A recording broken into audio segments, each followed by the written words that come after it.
Perkenalkan, nama saya Nadia Rara dari Prodi S1 Keperawatan dengan NIM 2001-01-028. Baiklah, saya akan mempresentasikan hasil PPT saya yang saya buat yang berjudul aktivitas dan latihan. Yuk, mari kita masuk. Oke, berjudul kebutuhan aktivitas dan latihan. Aktivitas adalah keadaan bergerak di mana manusia memerlukan untuk dapat memenuhi kebutuhan hidup. Dan sedangkan latihan adalah suatu gerakan tubuh secara aktif yang dibutuhkan untuk menjaga kinerja otot dan mempertahankan postur tubuh manusia. Nah, yang kedua adalah jenis aktivitas dan latihan. Aktivitas penuh merupakan kemampuan seseorang untuk bergerak secara penuh dan bebas. Aktivitas sebagai merupakan kemampuan seseorang untuk bergerak dengan batas jelas karena dipengaruhi oleh gangguan saraf sensorik dan motorik pada area tubuh manusia.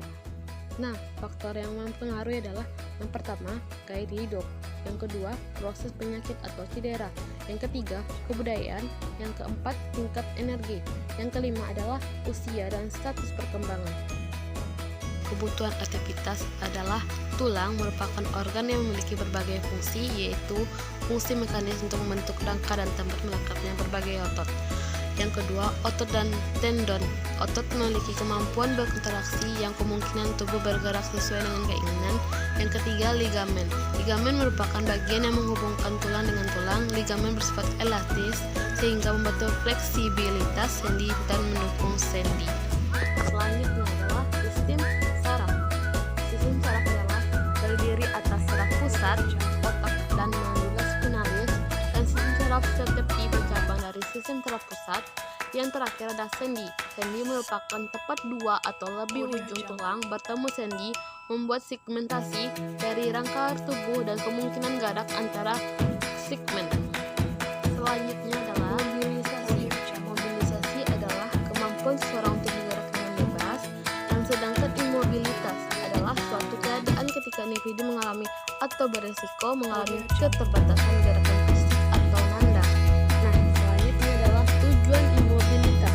Mengekspresikan emosi dengan gerak non-verbal. Dan kedua, pertahanan diri. Dan ketiga, pemenuhan kebutuhan dasar. Dan keempat, aktivitas hidup sehari-hari.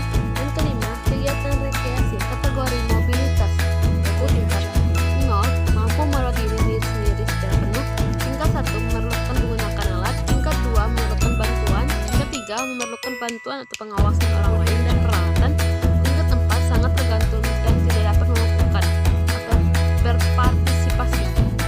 Jenis gangguan pada mobilisasi adalah jaringan ikat kolagen pada otot persendian akan digantikan oleh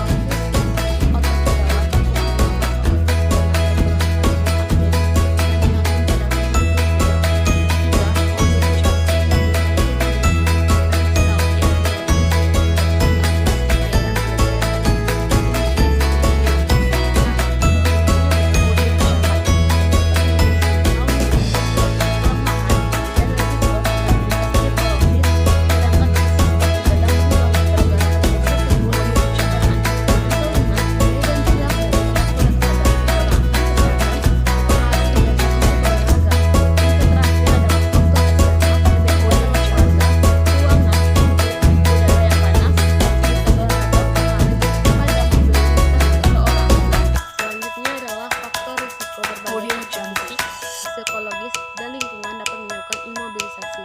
Yang pertama, gangguan muskuloskeletal yaitu artritis, osteoporosis, faktor terutama panggungan femur, problem kaki. Dua, gangguan neurologis, stroke, Parkinson penyakit, dan lain-lain.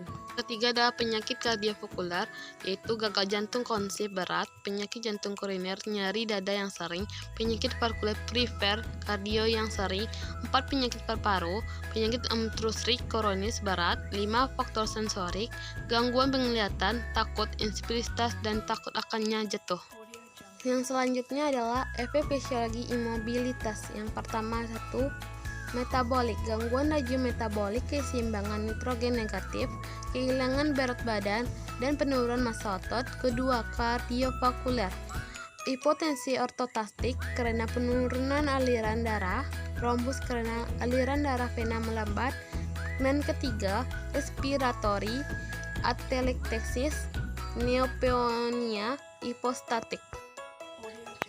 Yang keempat adalah integumen adalah dekubitus pada kulit yang tertekan pada penonjolan tulang, muskokolateral atrofis, osteoporosis, fraktur patologis, fraktur sendi, penurunan massa otot dan tidak digunakan. Yang terakhir adalah eliminasi urin, batu ginjal, hiperkalsemia,